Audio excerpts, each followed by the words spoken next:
Gare de Kamsonguin de la compagnie TCV, Transport Confort Voyageurs. Les employés de la société sont en mouvement d'humeur en cette matinée pour se faire entendre. Faisant face à des difficultés financières, la compagnie a décidé en cette année 2025 de se séparer d'une partie de son personnel.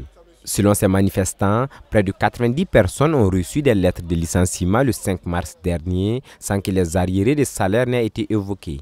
Pourtant, à en croire ces travailleurs, les arriérés de salaire vont de 18 à 20 mois. On nous a dit de partir. On ne nous a pas remis les droits, ni les arriérés de salaire, ou d'autres ont tiré dans les 21, 18, ainsi de suite.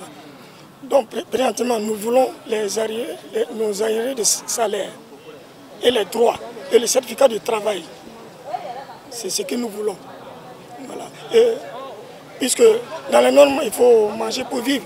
S'il faut travailler, puis il n'y a pas de salaire.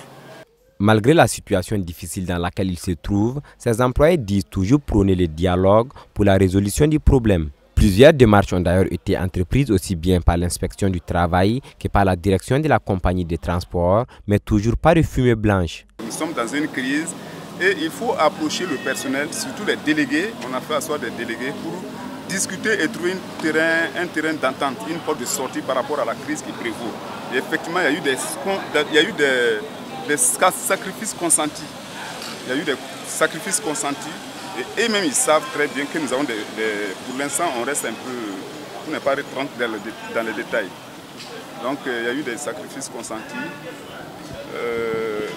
Dans la mesure du possible de trouver une porte de sortie honorable pour tous les deux parties.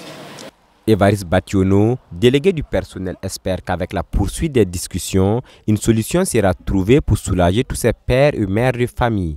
Pour l'instant, malgré ce mouvement d'humeur, la gare de Kamsonguin ne ferme pas ses portes et les guichets fonctionnent normalement.